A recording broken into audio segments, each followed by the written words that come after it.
Om.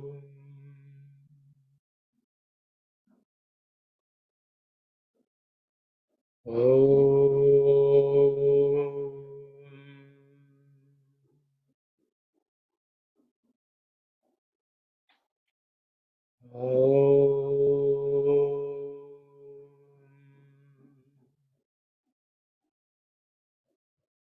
Om.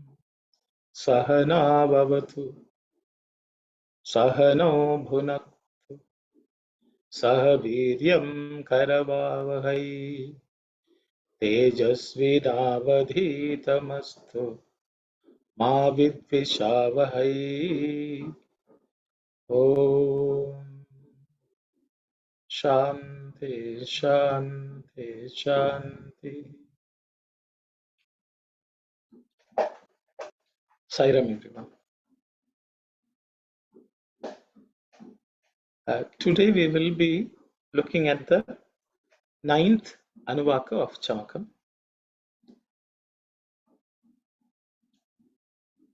The past two Anuvakas, we have looked at various aspects of Yajna, various components of Yajna, which we had looked at.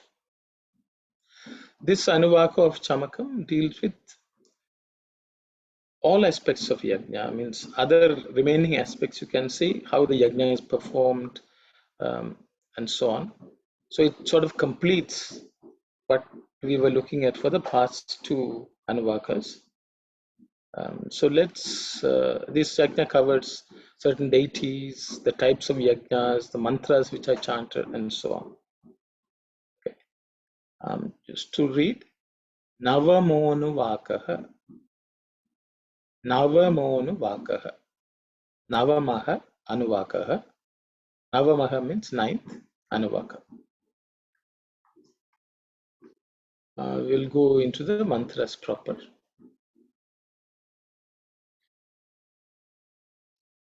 Agnischame, Agnischame, Agnischame. Agnischame we have looked at a couple of times already in the Chamakam. I think so. I think there are commentators sometimes say, why is it repeated in different places? It is just in different context. Agni is mentioned because we are talking about yajna, the performance of yajna. So Agnihi here is the fire of the yajna, because that light is the one which is started, so when you start the yajna, you light the fire in the yajna. So it refers to that, is what most of the commentators have agreed to. So this is Agni, the fire for the yajna. So the fire which actually receives the offerings and transports it to the devas to whom they are addressed, O God, Sri Rudra, and the Agni which brings back the results to us. So to that Agni, we are asking, let that Agni in which we are going to perform the yajna, may that be beneficial, may that be proper, and so on. Okay. Agnischame kalpatam. Agnischame kalpatam.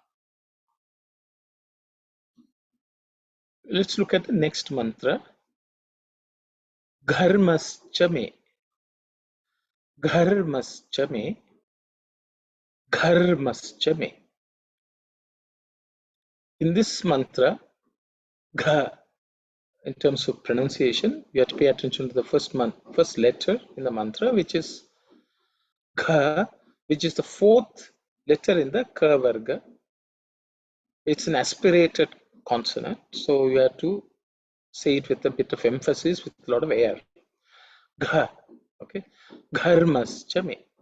Okay, in terms of pronunciation, that's what it is. So if we split the sandhi, it is Gharmaha cha me. Gharmaha cha me. So let's look at the word Gharma, the mantra Gharma. So Gharma has various meanings given to it. Gharma means they say perspiration is Gharma. when there's fire, when water particles form because of fire, maybe high humidity or whatever, that's also called gharma. That which oozes out, okay, due to heat. Due to heat is gharma. When something is heated, what comes out is gharma. So in the yajna, while performing a soma yajna, the first preliminary step in the performing yajna is called gharma. So they say there are 5 aspects to this performing of a soma yajna. So the first step, preparatory preliminary step, is called gharma. So gharma is something in which you boil milk apparently and you offer it to this fire as offering to the twin deities Ashwinis. Okay, so that's the preliminary step in performing a yajna, which is actually a purificatory ritual, or you make everything into medicine. You know that Ashwini twins are responsible for medicine. So you want the fire to be medicinal in property. You invoke the Ashwini Kumaras. So everything which is offered will become medicinal in their quality, is some of the commentators' view. So it's ultimately a preliminary step of purification in performing a yajna, a sacrifice. We can also see the fire itself actually brings out this. That's why we are starting the Agni. The Agni is used for many purposes. So boiling the milk also, Agni is used. So we use the Agni, we boil something which is offered as sacrifice again to Agni also. Okay, Agnis Gharmaschame Kalpata. The next mantra is Arkaschame. Arkaschame. Actually, when you chant it together, Gharmaschame, Arkaschame, the A becomes silent. That's why an avagraha is used. But when the sandhi is split, Gharmaschame, Arkaschame becomes Gharmaschame, Arkaschame. Arkaschame is the mantra. Arkaschame, Arkaschame, Arkaschame. It should be rather simple to pronounce. There are no aspirated consonants. Or it's a small mantra. Arkaschame. When the sandhi is split, it is Arkaha Chame. Arkaha Chame. What is Arkaha? Arkaha is another name for sun. It's also a ray of light. It's also fire. Also fire. A particular fire used in the yajna is also called Arka. So it's also supposed to be a yajna itself. So there are many meanings associated with. But I think in the context of yajna, we can take it as a second step in the performance of a yajna. Okay. I think some of this actually lost. Knowledge is lost. Actually, I was doing a lot of research. I could not find. Ideally, we should take the performance of Yajna Vidhi and look at that. Yes, Sister Aruna, you raised your hand. Saram, brother, sorry to disturb here. The preliminary yajna performed with the boiled milk, is any significant? I can wait for the last until you finish, or just I wanted to ask. Because everywhere we does it, but how it come in yajna also? Yeah, so this is... I have never, because they have keep everything raw and everything as it is and offer. But I have not seen the boiled milk they are using. Yes, because we don't, that's why I said, some of the yajnas we don't commonly see, we don't get to witness. What we offer, you see, usually is not a Soma yajna. So this is supposed to be actually all these are supposed to be part of an Ashwamedha yajna. Actually, we will come to that. So in the Ashwamedha yajna, there are various steps which people follow.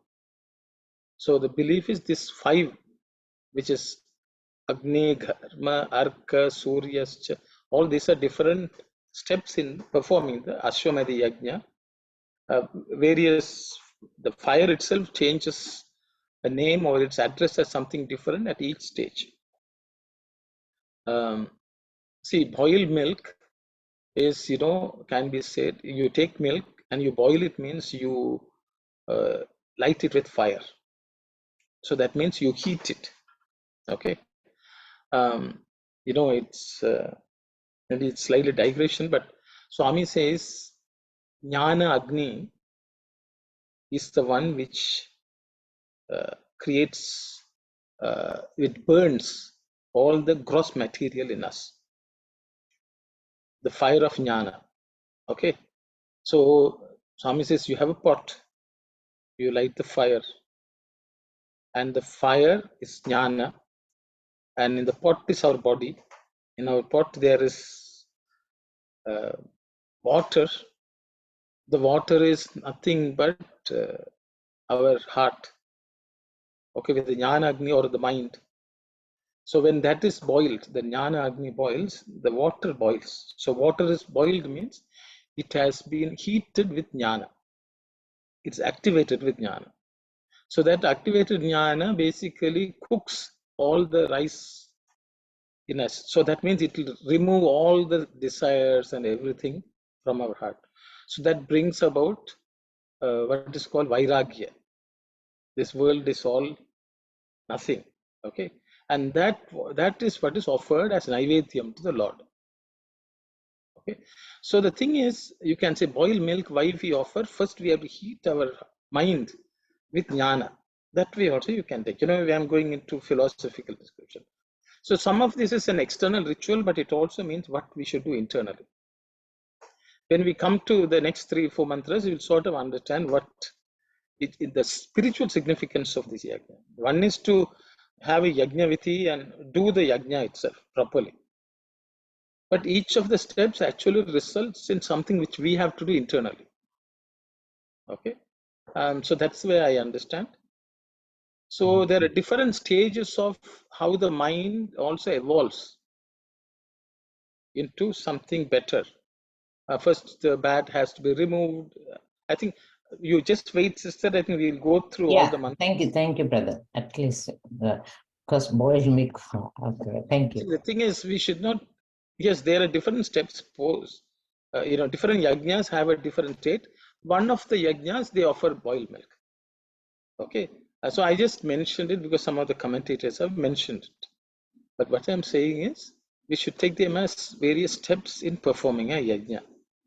Okay, so dharma doesn't really directly relate to boiled milk.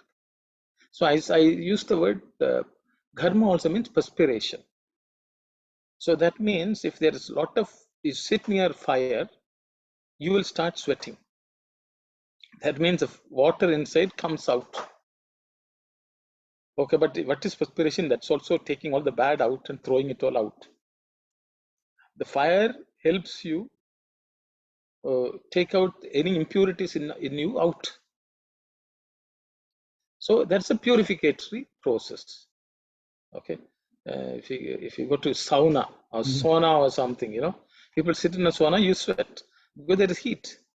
Okay, so that is why they will say it's a detox. So it's a detoxification and nothing but purification. We can look at it that way also. But these are different steps which are prescribed in the Vedic yajnas. Okay. So Arkashami is Bratasan. I'm Sairam, brother. I can wait for the answer too. But end of the yajna, they put cold milk too. So I'll wait for the answer in the end, maybe. Okay, brother. So the thing is, next is Arkashami. Arka, so sun, ray of light, a type of yajna, a type of fire. So we can say that's another stage of the Ashwamedha yajna. Okay. Where there's light, ray of light means you can see things. Things are more clearer. That way also we can take, because that's the role of a sun. Okay. The next mantra is Suryaschame. Suryaschame, Suryaschame, Suryaschame. It's also simple mantra. Split, it is Suryaha cha me. Suryaha cha me. So Suryaha means it's sun. Surya is also sun. But they say there's a type of yajna which is also named Surya. So in Ashwamedha yajna, there are different rituals which are performed as part of that. So one aspect of Ashwamedha yajna is Surya. It's called Surya. Okay. Again, you can see all of them relate to fire and sun. Sun is nothing but the sun which makes everything bright. The darkness goes away. Okay. So it is because they are referring to a certain ritual. Unless then we go into how in Ashwamedha yajna performed and so on. But I think as long as we understand, they're asking the different stages of the fire ritual. We're asking let that be beneficial. Okay. Because I tried to see if Swami has said anything specific on this. I could not find. So I've relied very much in what the commentators have said and some research. Okay. Surya Shami.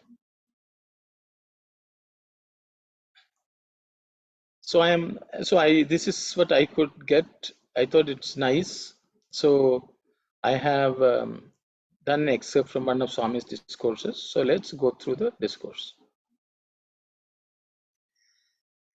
When the assembly was plunged in silence, Ashwala got up and asked Yajnavalkya, what is the way to conquer death?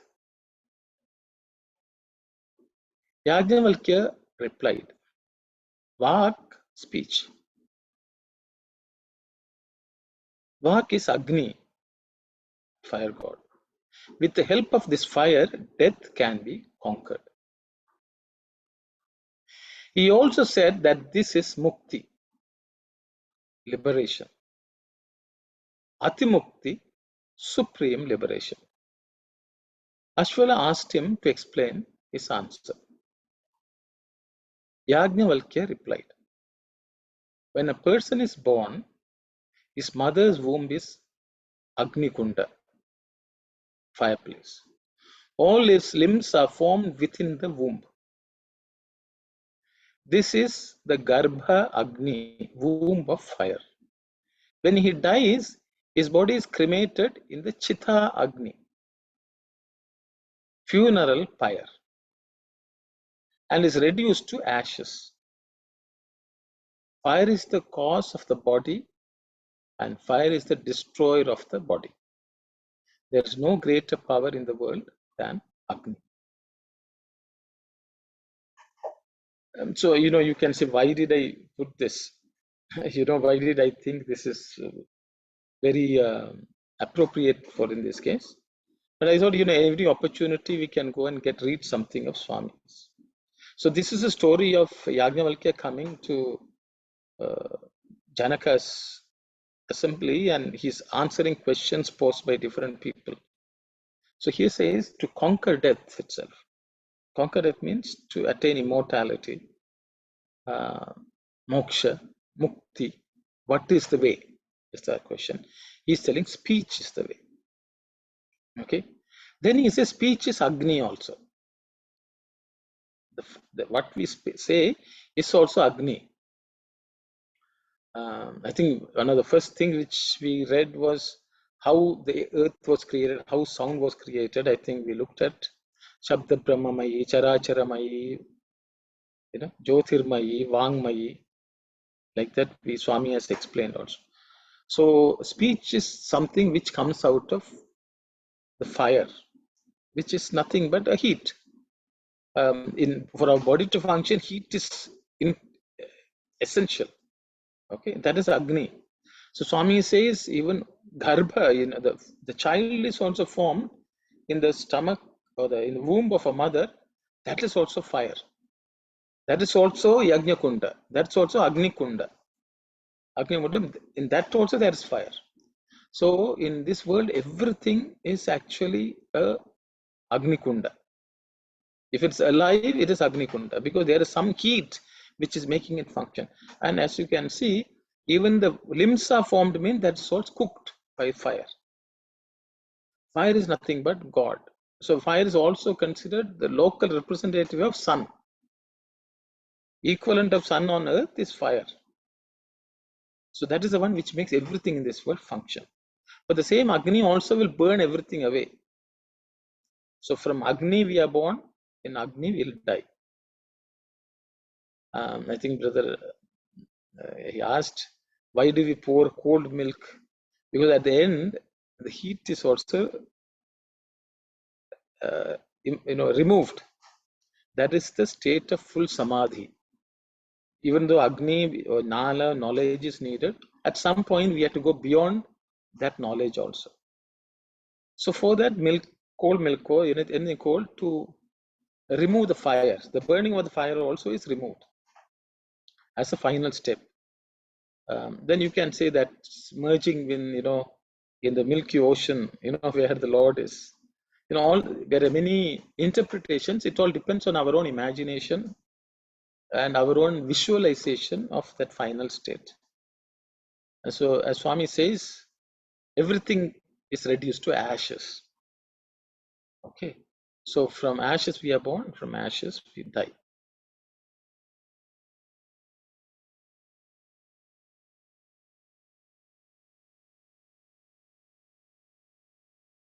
Yes, yes, brothers, that's fine. Yeah, so we can see they relate everything to sun.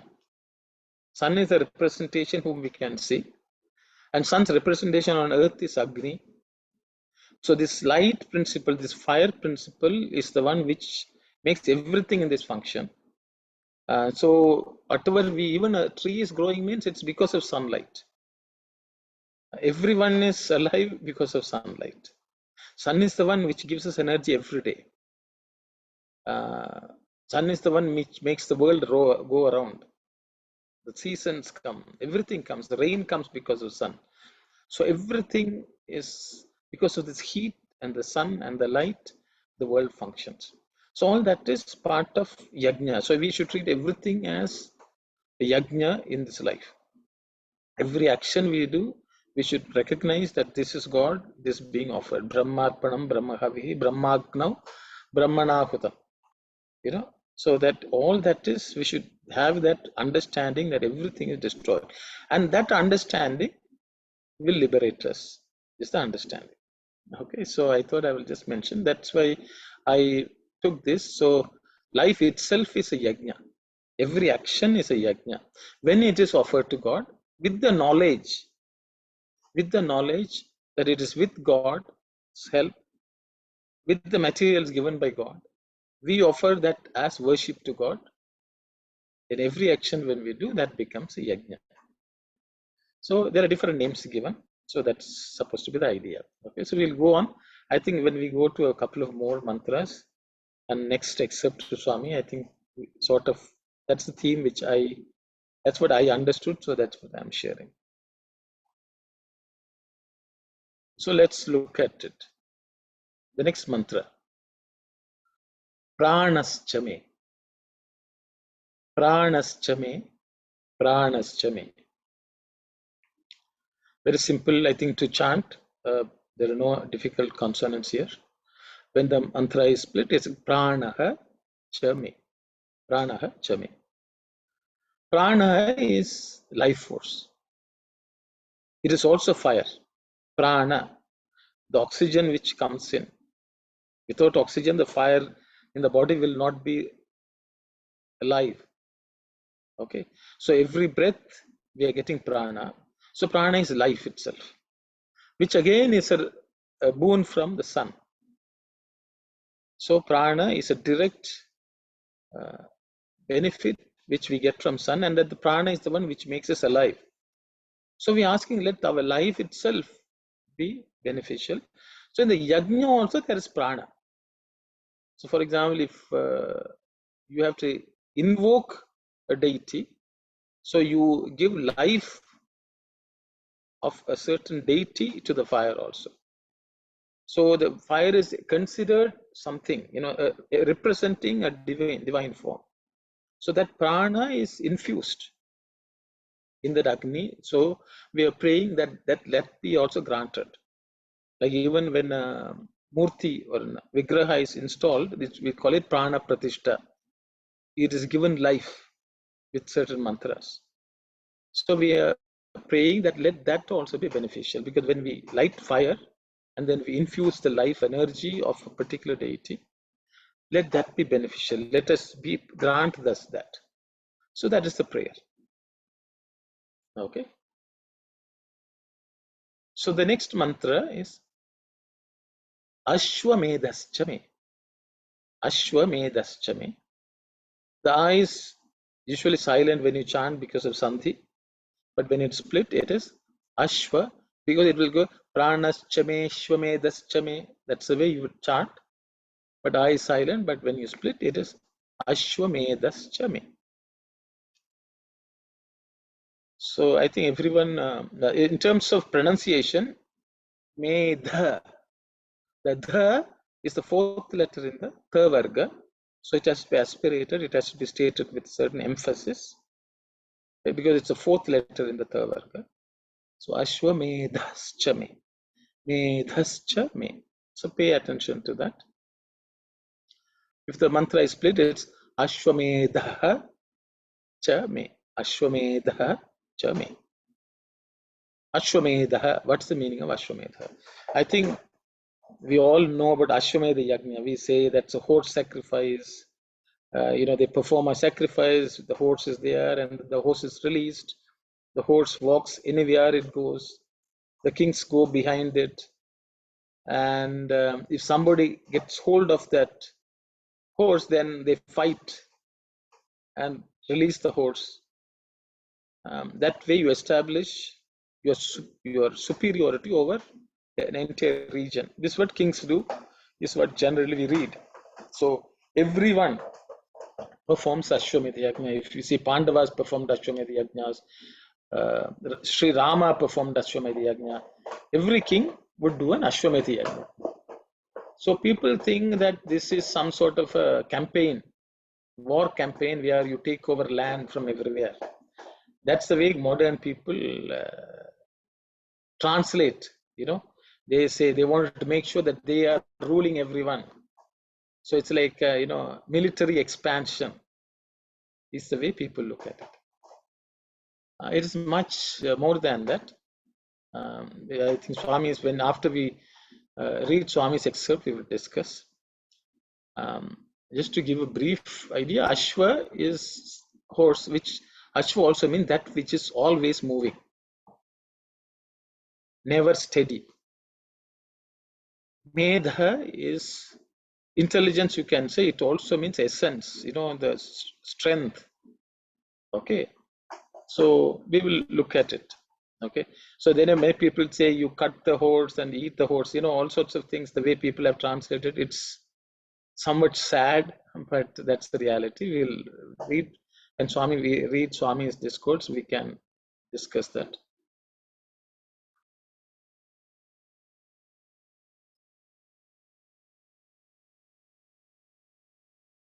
I see I've copied it twice. Sorry, I didn't realize there was a duplication. Okay, horse sacrifice. The next one is Prithvi Chame.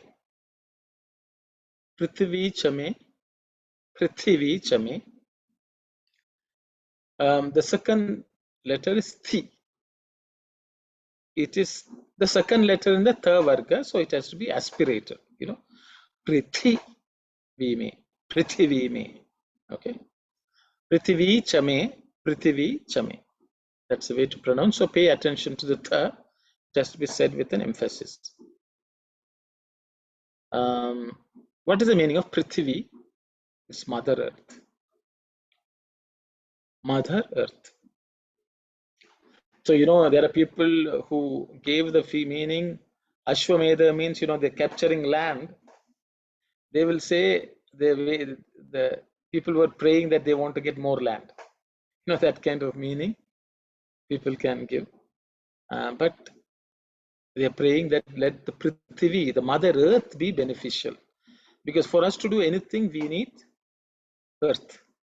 Okay. So that's the prayer.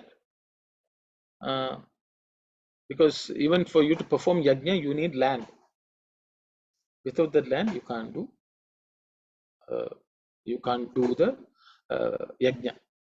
Okay. The next mantra is Aditischa me. Aditischa me. Aditischa me. In this mantra also, the I is normally silent when you chant. Prithvi chame, ditis chame, that's the way it comes. But the I is silent. When the sandhi is split, it's aditis chame. Aditis chame. Aditis chame.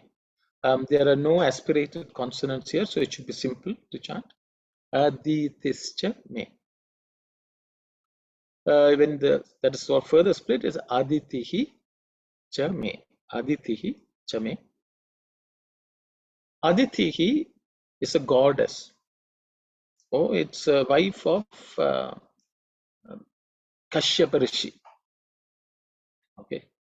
Aditi is one of the daughters of Daksha Prajapati. Okay.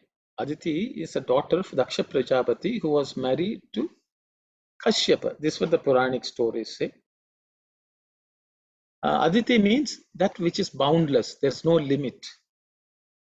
Okay, which is expansive. So Aditi. The Aditi is also the mother of Adityas. Adityas, their mother is Aditi. Aditya means sun. We say the Aditya was born because of the Aditya word itself means who are born to Aditi. Vishnu himself is considered an Aditya. So there are 12 Adityas. You can see the 12 months also represent that. So the Dvadasha Adityas. Okay. So the mother of those Adityas is Aditi. Okay. So I think we will have a couple of excerpts. We'll go through them and then we will discuss which Swami's discourses which relate to something which we read now. Okay. So let's look at it. In the Kathopanishad, the senses are described as horses yoked to the chariot of the body.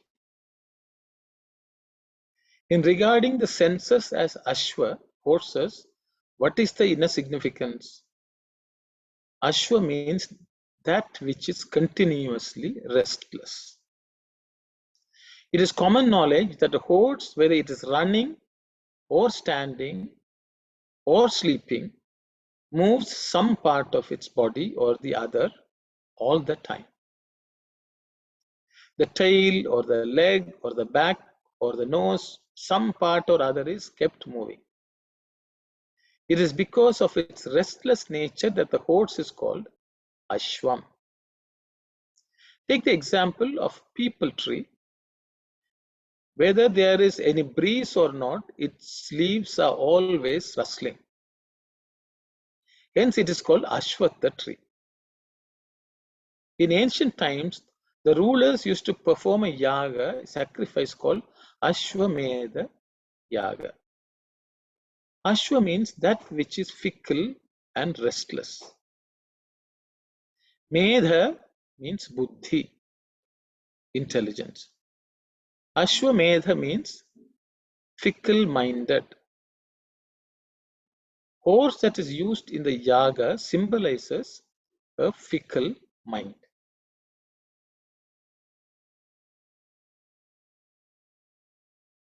Whoever is capable of capturing and controlling that horse is described as Dhimanta, a man of heroic intelligence, worthy of meeting in combat.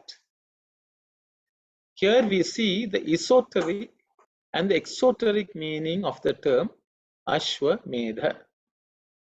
It is only when both the meanings are synthesized that we get the whole truth. It is the duty of every person to control the horse-like senses.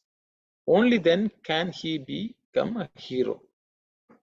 Whatever the yagas or yajnas one may perform, whatever the scripture he may have mastered, if he has no control over his senses, all these accomplishments are worthless.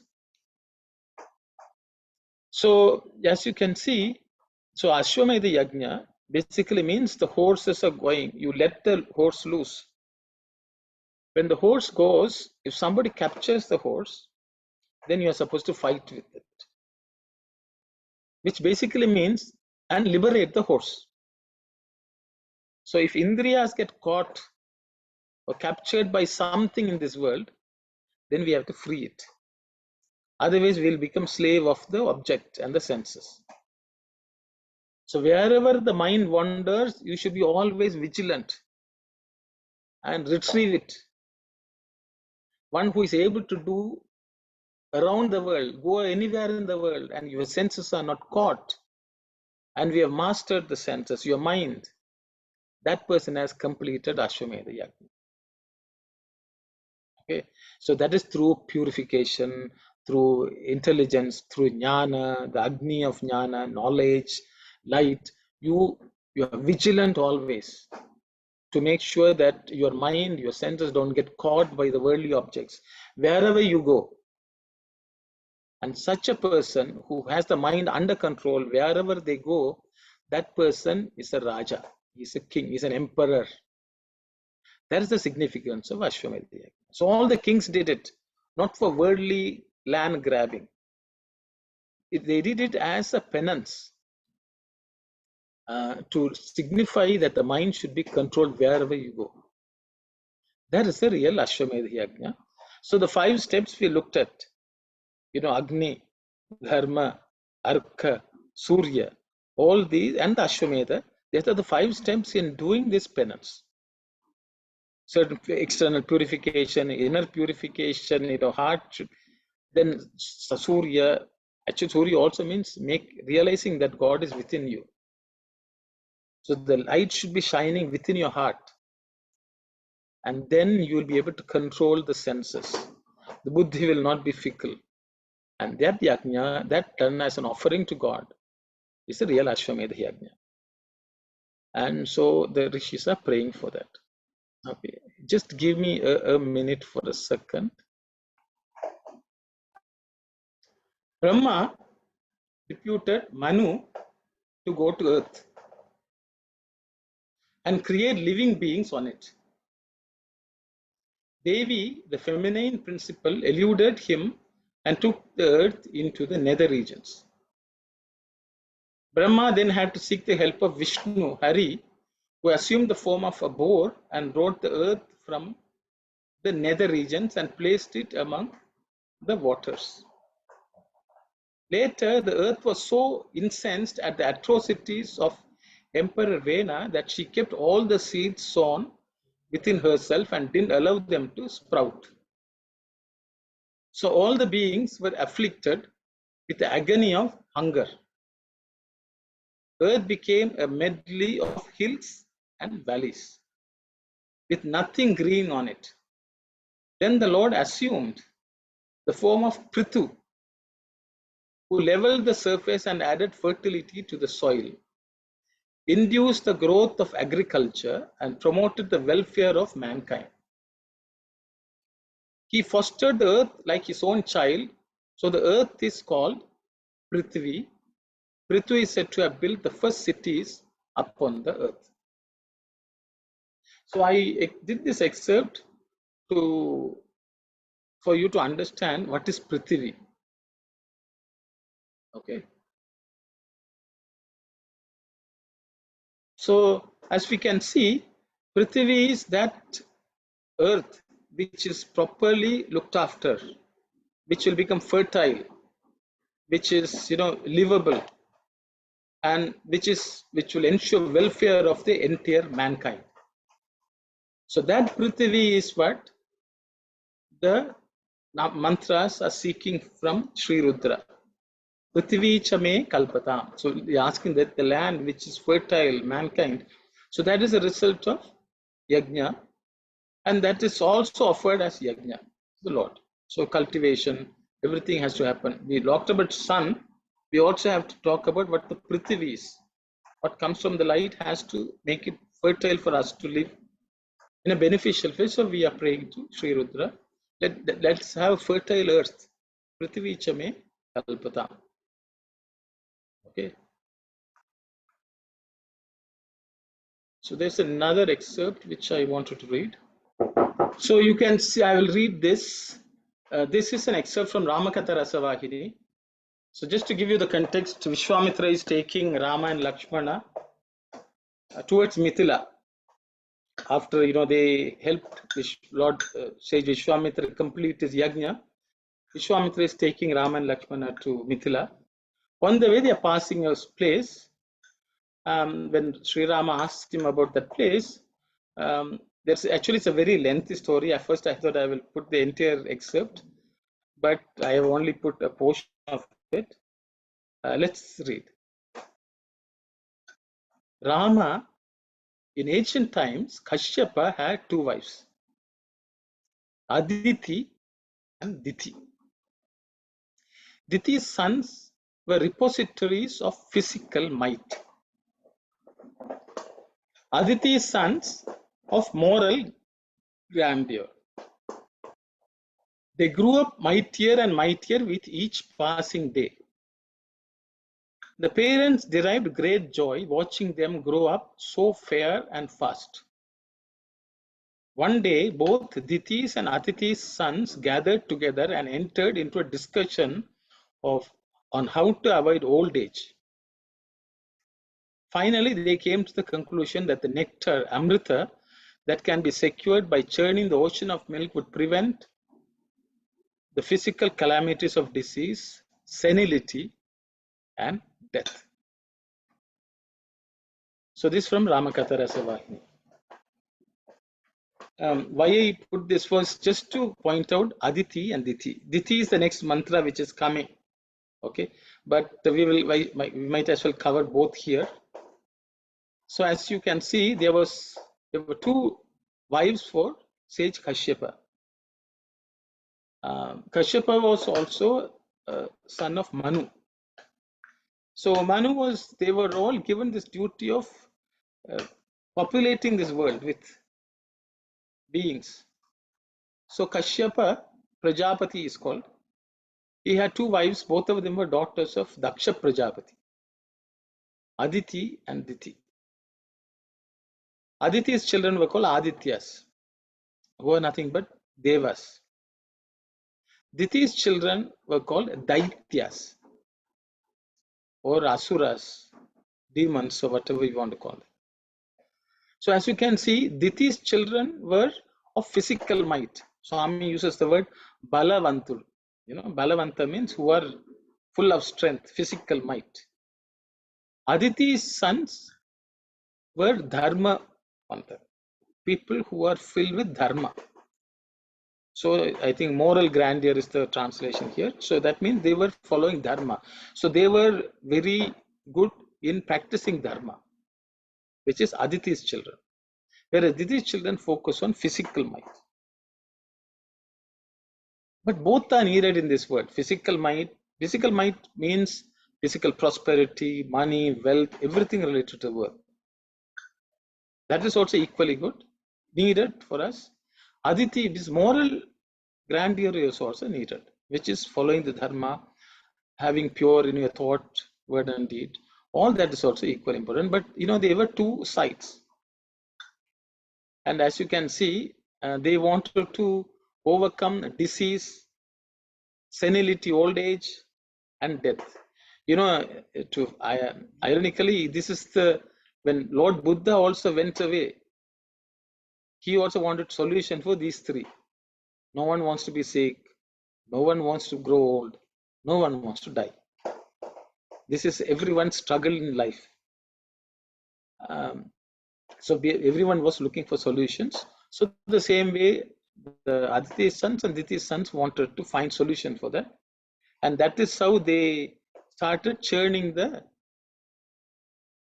Milky Ocean. Okay. So I thought I would just mention, so now if you look at the mantra, Aditischa me kalpatam. So we want Aditi. So what it means is the mother of gods. So we want her also to be with us. That means the Rishis are asking, let's have moral qualities, the good qualities in us. We need the mother who gives birth to good qualities in us. Aditi is one who gives birth to good qualities in us. So we are praying for that from Sri Rudra. Aditischame kalpata. Let's have that mother who gives birth to. So we want Prithvi, we have asked. The world should be, nature should be there. We need to have the food sustenance. Then we have to have good qualities. So we are praying for Aditi. Okay. So we will go to the next mantra. Ditischame. Ditischame. Ditischame. Not very difficult to pronounce because already Aditi, if you have said, Diti should be easy. Diti, he is goddess Diti. So we just looked at Diti. So they're asking first, let's have good values, good qualities, Aditi. Then we also want Diti. Physically also we should be strong. That is also equally important. So in this world, the world and the other world, both are always pulling. Good qualities, this fight between, do I practice truth or do I make money? Do I become powerful? This is the tug of war which everyone faces. But both are equally important, but both should be beneficial. So Ditischame Kalpatam, even when we have physical mind, let it be beneficial, let it be proper. Let's be able to offer it to you, So that is the prayer, because we cannot neglect the world also. The worldly, attainment, success, accumulation to some extent, to do positive deeds is essential. So that is also being prayed for by the rishis as part of the Aditischame Kalpatam, Ditischame Kalpatam. Asking for the best of qualities, and then we are asking for physical might also, physical strength. Okay. Then the next mantra is Dyauschame, Dyauschame, Dyauschame. Okay. It should be reasonably simple. Dyauhu Chame, Dyauhu Chame. Dyauhu means heaven. So we have looked at Prithvi, now it's about heaven. Heaven means that which is beyond, that which is not of this earth, that is outside. Okay, so we are asking, let that also be granted. So even if we have a gross body, we have a sukshma body, then there is the third one, Swarga, Swa, Bhu, Bhuva, Swaha. Swaha is nothing but Swarga, Dyav. So we are asking for that also to be beneficial. Okay, that is you can call it heaven. You can call it, where we are always blissful, whatever that state. That is also being prayed for. Dyauschame Kalpata. Okay, without that, whatever we are doing, we have to rise up to a higher world, higher state of being. So that also being prayed for. Dyauschame Kalpata. Okay. We look at the next mantra. Shakvari Rangulayo Dishashchame. Shakvari Rangulayo Dishashchame. Shakvari Rangulayo Dishashchame. This is a longer mantra, but there are no consonants which are aspirated. So it should be easy to learn, master. You don't have to worry about stressing, emphasizing with extra air at any point because there are no aspirated consonants. Shakvari Rangulayo Dishashchame. If you just split everything, all the words, it is Shakvarihi Angulayoho Dishaha. The Shakvarihi, the Visarga becomes Ir. That's why you get Shakvari Rangulayoho. Then this Yoho, that Visarga is dropped. So Shakvari Rangulayo Dishaha Chame. Okay. So there are three words. I think let's look at them. Shakvari is one of the meaning is its hands, thumbs, fingers. These are multiple meaning given. Okay. So it's like the digits of the hand. Okay. Angula yoho comes from the word angula. Okay. Angula or angula. Angula means a measure. One angula means 1 inch, I think many people will say. It is considered when you put 8 barley grains side by side, then that becomes angula. Okay, 8 barley seeds put side by side is angula. That's a measurement. That's one of the meanings.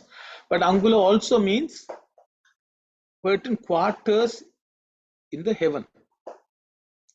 Okay, different parts of heaven is also called angula. There are some meanings which say both of them, Shakvari and Angulayo, refers to various stars in the sky. So actually, Shakvari Angulayoho Shakvari. Okay, Angulayoho Shakvari means for the 2 hands or 2 thumbs also there are multiple meanings. But what they say is it all refers to various heavens and certain quarters of the heavens. Okay, Dishaha means multiple directions.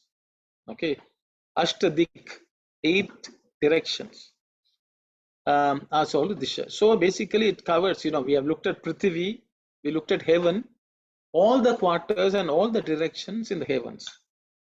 The belief is from different parts of the heaven, different directions, we get benefit when you do in a place, when you do perform a yajna.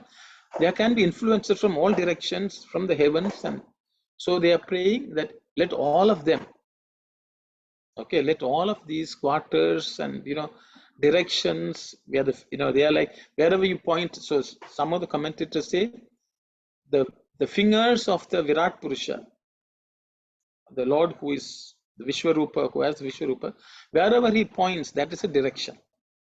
So that is one of the meanings some of the commentators are given. Basically, from all sides, all directions, all over in every part of the world and heavens. Okay. Shakvari Rangulayo, this is Chame. Okay. Then we go to the next one. Okay. Yajnena Kalpantam. Okay. Yajnena Kalpantam. Yajnena Kalpantam. Yajnena Kalpantam. Okay. I think I'll point out about Yajnena, because sometimes many people pronounce it Yagnena. There's a g sound sometimes come, which is not correct. It is Yajnena. Yajnena is the right way to pronounce.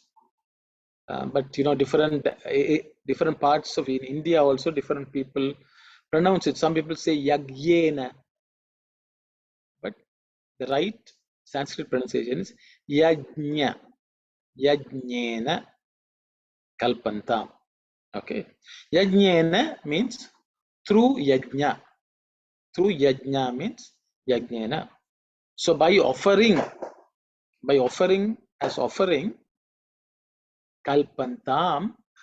So you will find 3 types of words: Kalpatam, Kalpetam, Kalpantam. All 3 we will encounter in Chamakam.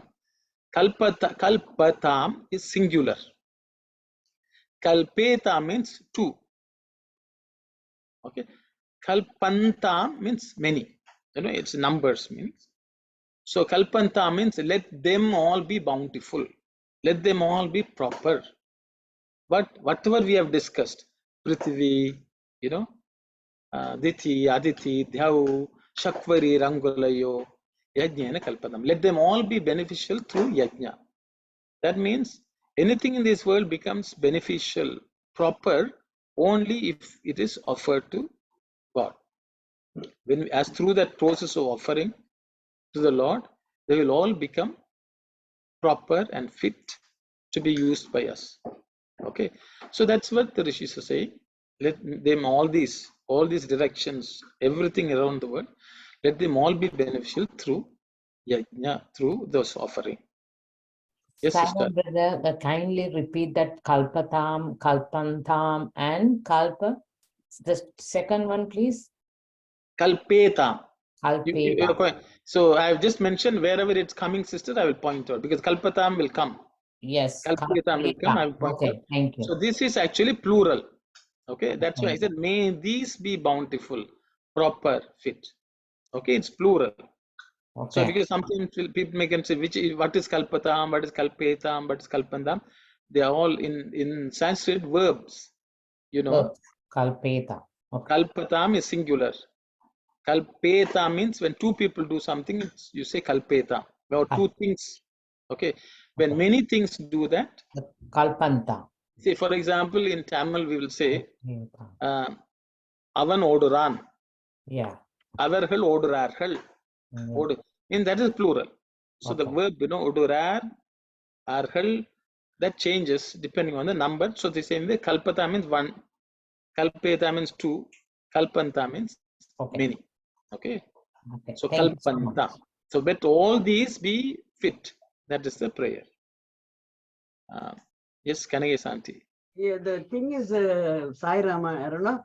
In Tamil, we don't have the two. I understand. That's the problem. So everybody gets confused. One, then two, and then many. Yeah. Thank you. Okay.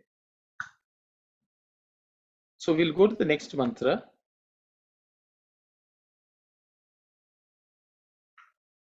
Rik chame, rik chame, rik chame.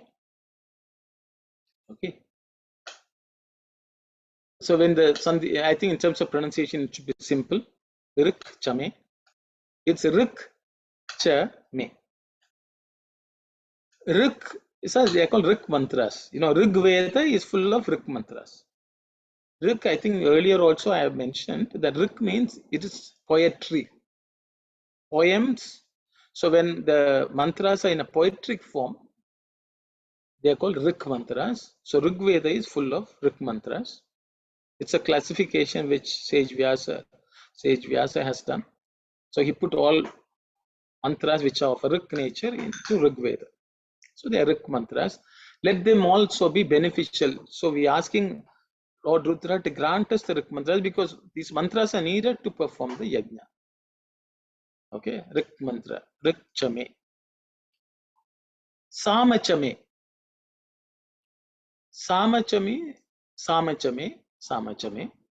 It should be simple. There are no aspirated sounds. So Sama is the Sama mantras. Sama is song. When the mantras are in the song form, they are Sama mantras. So that is also being built. Let Samachame kalpatam. Let the Sama mantras which we chant as part of yajna, let them also be proper. Let them be beneficial. Okay. That's the prayer of the rishis. Next one mantra is Stomaschame. Stomaschame. Stomaschame. Okay. Simple in terms of pronunciation, there are no aspirated consonants. Stomaschame. If you split the stomaschame, it's stomaha chame. Stomaha chame.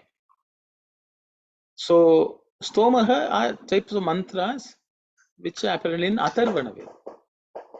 Actually, there are other Vedas also have some stoma mantras, but Atharvana is supposed to have more mantras. Okay. Stomaschame kalpatam, that's also being requested. The next mantra is Yajuschame. Yajuschame. Yajuschame. Should be simple to pronounce because there are no aspirated consonants. When it's split, it is Yajuhu or Yajus Chame. So we are asking for the Yaju mantras also to be beneficial because all the 4 types of mantras are used as part of yajna. So the prayer is, let the mantras which are being chanted, let them be beneficial, let them be proper. Please bless us with these mantras so we can chant. So they are referred to the 4 Vedas also, you can see. So that's the prayer. So Vedic mantras which are used as part of yajna, we are asking that let them be proper. Let's be blessed with those mantras so that we can offer them as part of yajna. Okay, we'll go to the next set of mantras.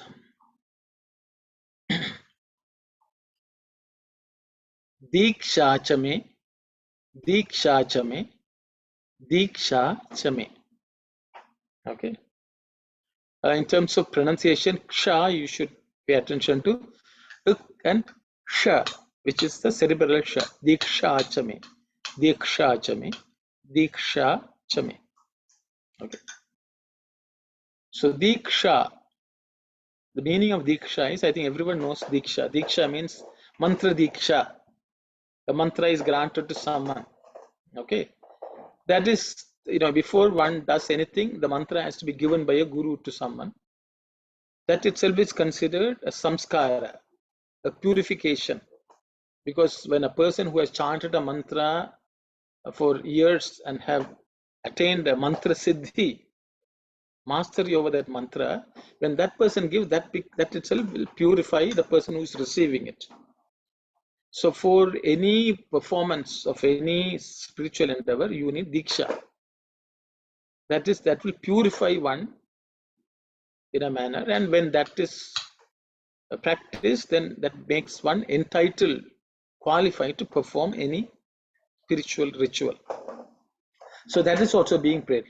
Let the initiation, mantra initiation which we get, let it be purified, let it be beneficial. Diksha chame kalpata. Okay.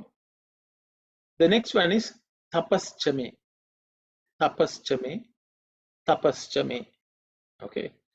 While chanting, you will get tapas chama because of sandhi reason, sandhi.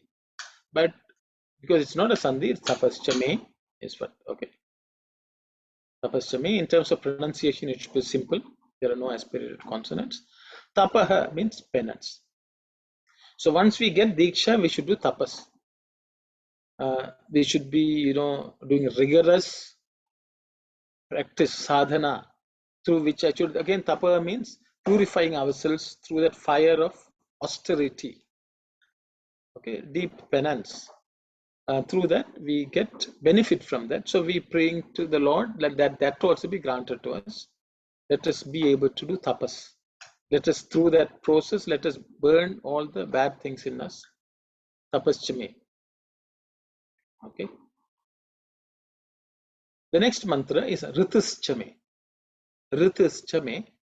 Ritis chame. Ritis chame. Again, simple in terms of pronunciation. Rit. Okay. When it's split, it's Ritih. Ritih chame. Kalpata. Ritu means season. Usually, we'll say Vasanta Ritu, Grishma Ritu. Okay. Sharad Ritu. Okay. So the thing is, there are different seasons. So it also means appropriate time, a beneficial time to do anything good, so that we will get the benefit of that. For example, if the season is ripe for planting seeds, then that is the best season. Then a different season, everything will grow when there's rain. Then there will be a season for us to harvest.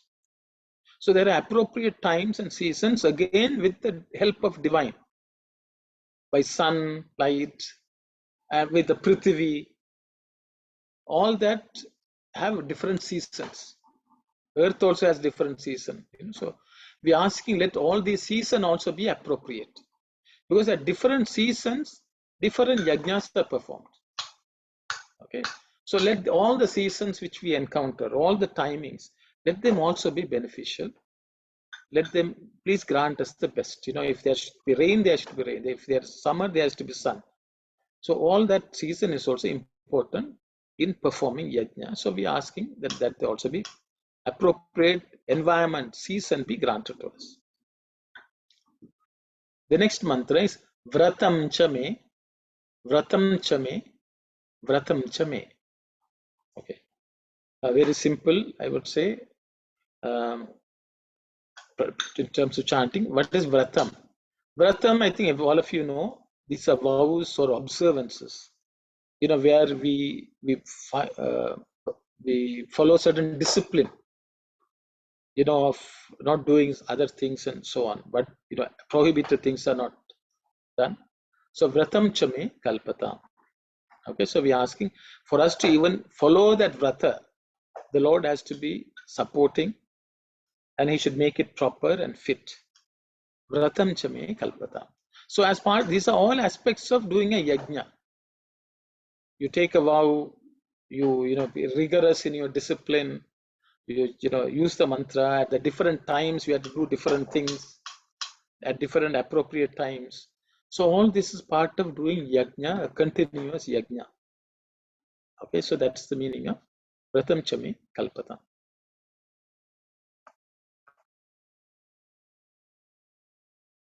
So we'll go to the next mantra. Aho ratrayor vrishtya brihadrathantare chame. Aho ratrayor vrishtya brihadrathantare chame. Aho ratrayor vrishtya brihadrathantare chame. Aho ratrayor vrishtya brihadrathantare chame. It's a very long mantra. I think with practice you will get it. There are a couple of letters which I would like to point out. I think when you split it, you will learn it properly. Aho, Ratrayo, Vrishtya, Brihadrathan, Tare, Chame. If you look at the broken down words, you know, slowly, if you practice them, you can put it all together. Okay. In terms of pronunciation, maybe I will, when I go through the each word separately, then I will point out. Okay. Let's go directly to the split words. Aho ratrayoho. Aho ratrayoho. Okay. Which basically means of day and night. So there are two words. Aha, ahan, which is daytime. Ratre means night. So day and night. Okay. Of Aho ratrayoho means it's actually it's called sixth vibhakti, you know, means that belonging to day and night. Of day and night. Okay. I made a mistake here.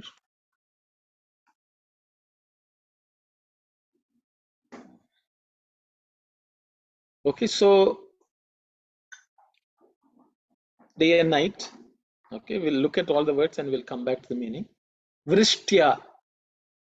Vrishtya means, vrishti means shower. Vrishti means rain. Anything which showers is vrishtya. Okay, rain. Vrishtya means third vibhakti. You know, third case affix means the third type, third form of this noun. Third form of noun means through or with, by, all this, by showers, through showers, with showers, whichever you want to use it. Vrishtya. The next one is Brihat. Brihat. Brihat means that something which is vast. That's one of the meanings. But there is a chandas, a meter also called Brihat, Brihati. Okay, like Gayatri. Brihati is also chandas, a meter of poem.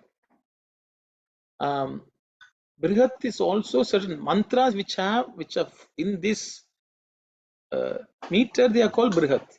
Like, you know, Gayatri is a meter, but there are many Gayatri mantras. Surya Gayatri, you know, Ganesha Gayatri, Vishnu Gayatri, you know, so there are different mantras which are in that meter are called also Gayatri. So Brihat is a mantra also. Okay. So specifically Samaveda mantras. Okay.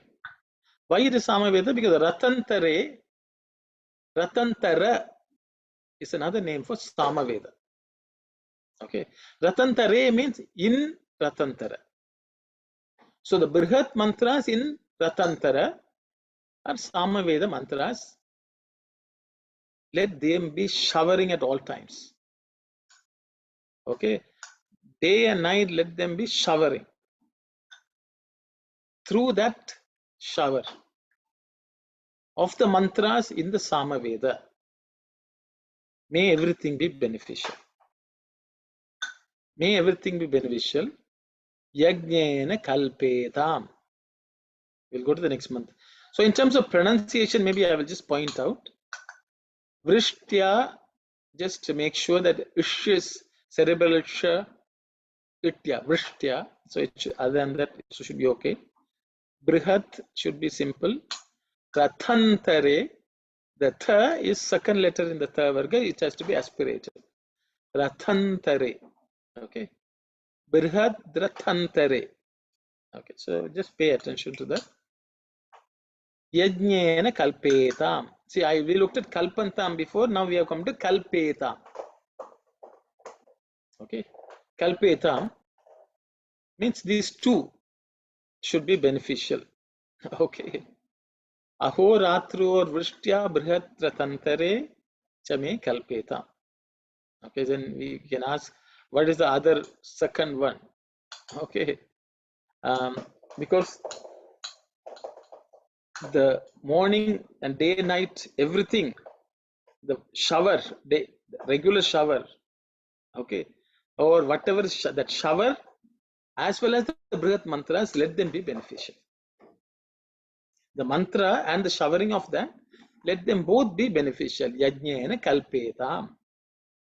Through offering to the Lord, through our sacrifice, let them all be beneficial. Okay.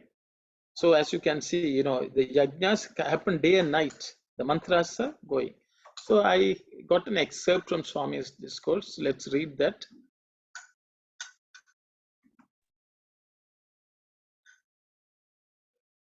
Hearken to the pranava that emanates from the heart of the cosmos.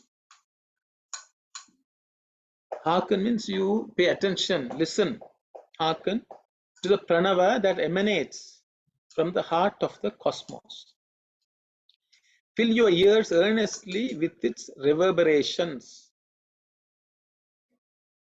Know that it is the wish-fulfilling tree that fulfills all desires. Forget not these wise words of good counsel. This is a poem of Swami which is being translated. That's why there are not full stops between the lines. Okay. Vedanam Sama Vedosmi. Among the Vedas, I am the Sama Veda proclaimed the Gita Acharya Sri Krishna. Samna Udgito Rasaha. The essence of the Sama hymns is Udgita, declares the Chandogya Upanishad. Udgita means Pranava. The essence of Samaveda is the Pranava Om. Pranava is the very life breath. Omkaram Sarva Vedanam. The scriptures have also declared that Omkara is the supreme mantra of the Vedas.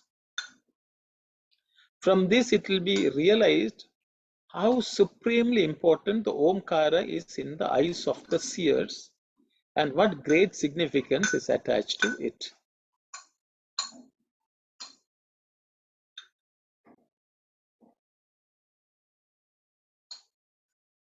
The single syllable Om is preeminent among the letters of the alphabet.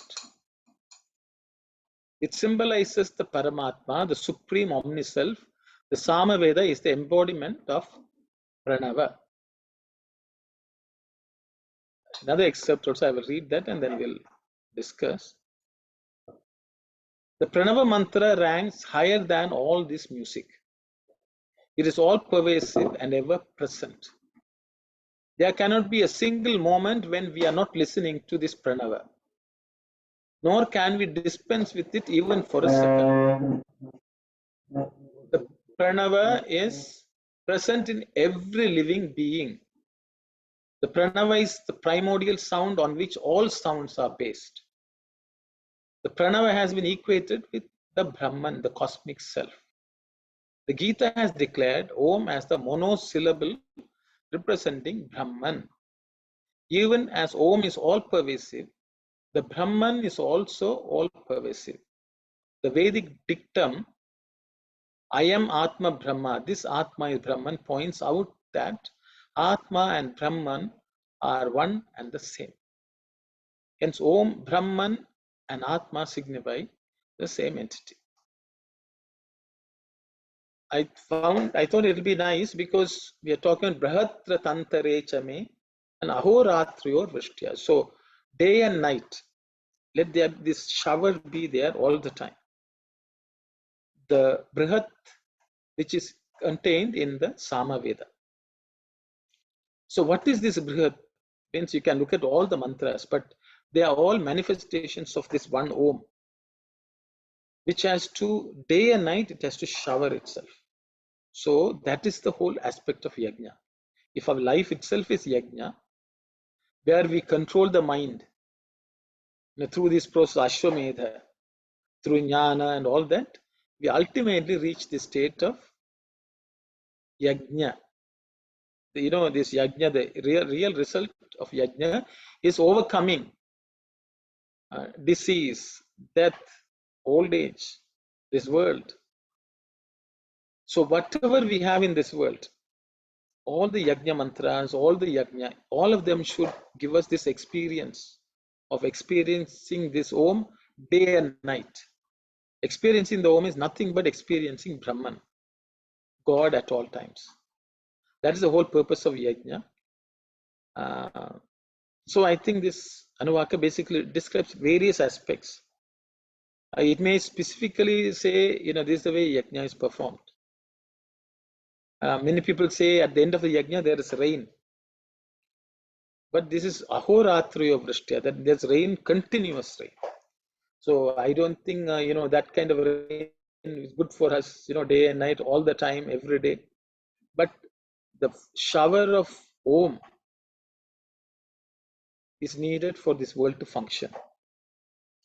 And that is what is contained in Samaveda. And that's why Krishna in Bhagavad Gita says, I am Samaveda, which is what Swami is quoting in the previous excerpt.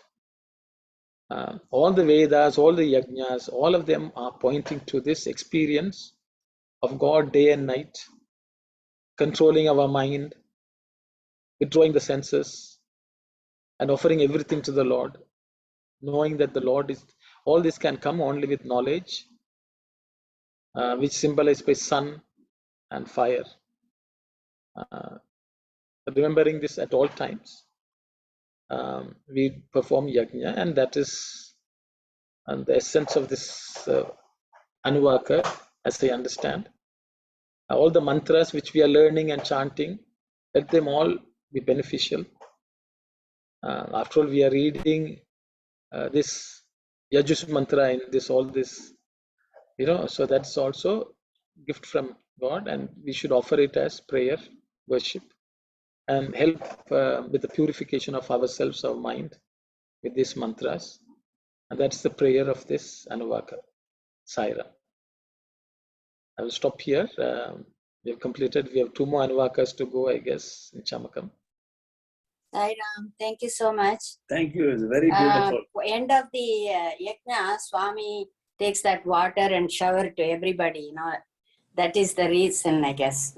Yes, Auntie. Yes, which is symbolic. It's symbolic that this yajna be showering at all times in your consciousness. And Swami actually showered, and many of us have been physically present and blessed with it. But others, just witnessing itself symbolizes that God's grace as the final fructification of it should shower on all of us at all times. Thank you very much, Auntie and Uncle. Oh, beautiful, beautiful. Thank you so much. Sairam. Yes, Kalyani, Sairam. The word Diksha itself means purification? Yeah, Diksha is receiving. Actually it is a samskara. Samskara means it's a purificatory ritual. Okay. Everything which we do in spiritual path is a purification. Okay. Even marriage is a purification. Naming is, once you are given granted a name, that is also purification. Okay.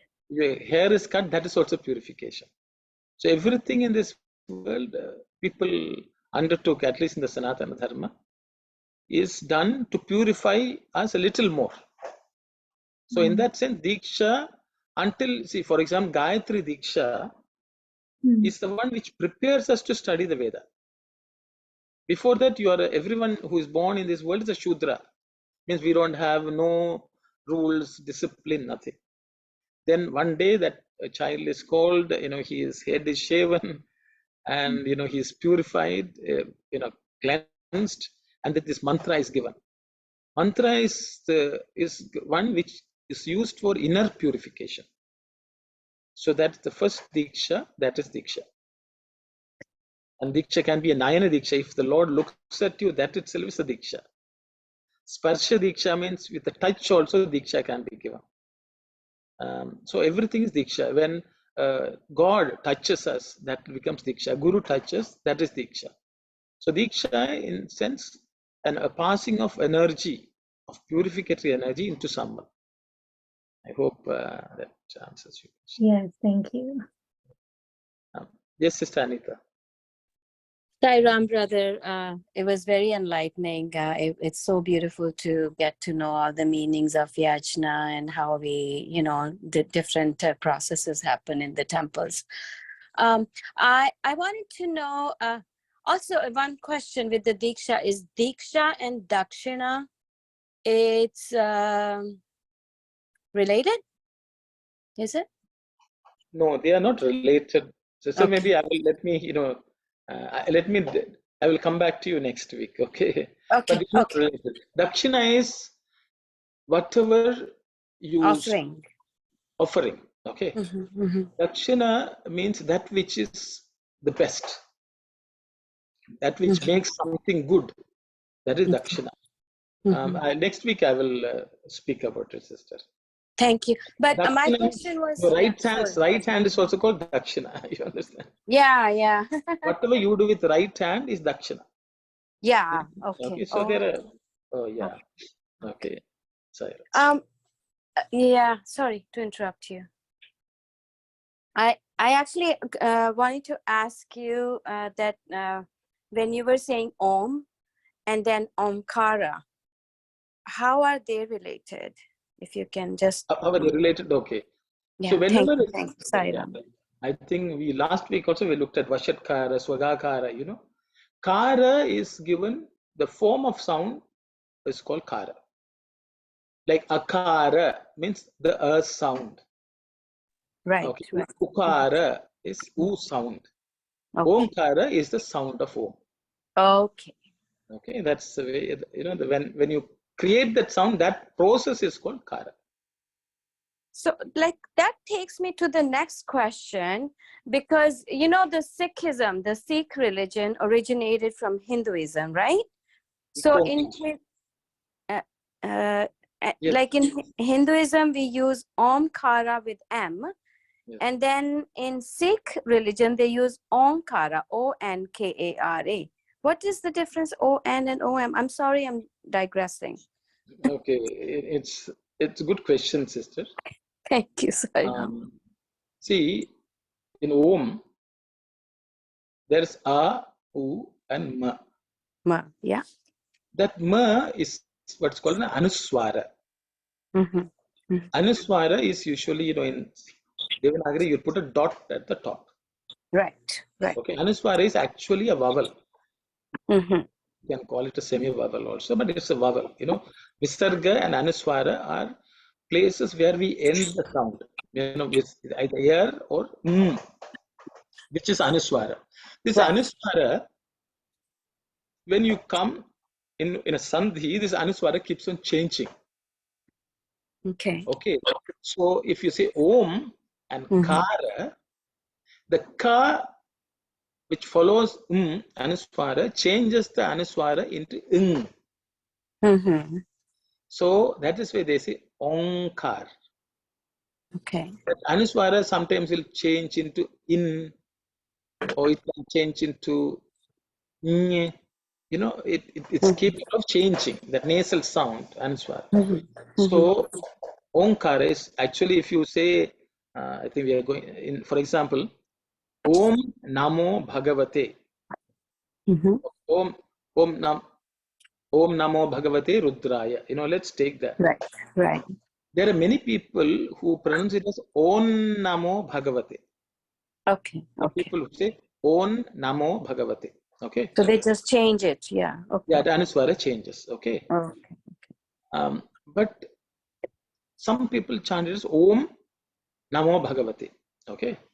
So the thing is, if usually in Omkaram, there are 4 parts. I think we discussed that before. A, U, Ma. Yes, we There has have to be- discussed. Yeah. And there has to be silence. Yes. Okay. So if the silence follows the Makara, Anuswara, there will not be any Sandhi. So Om, space, and then the other sound starts. So in that case, actually, strictly speaking, if you are acknowledging that silence, there will not be Sandhi. There won't be Sandhi. But if that is not acknowledged, then naturally, technically, people say Omkara, Om Namo, all that comes. That means you have ignored that silence. True. But at many places, Swami says you should pause and Yep. you should experience that silence which comes at the end of Om, which is supposed to be Turiya Avastha. It is beyond time, beyond guna, beyond that, and everyone should experience that. So when you do that, then Sandhi does not take place and Anuswara will not change. This is just technical term, but both are, simply put, you can take that also as correct because they are doing the Sandhi, Onkar. Okay. I hope I answered your question or I confused you. No. You did not, because I know that when you say Om Ka, like Om it is a certain kind of peace when you say it with separation. But when you say Omkar, it's like really fast, and it's not the same feeling. But I was confused because in their scriptures it says Onkar. That's why I was. Yes, I know. Yeah. Onkar, that's the way they start. Right. Okay. Thank you so much. Thank you. It's Sairam. the synonymous. Yeah, that's what I wanted to know. Thank you. Sai Ram, brother. Okay, Sairam. Then I think we'll close the session with Samastaloka. Sairam. Om Samastaloka Sukhino Bhavantu. Samastaloka Sukhino Bhavantu. Samastaloka Sukhino Bhavantu. Om Shanti, Shanti, Shanti. Sairam, everyone.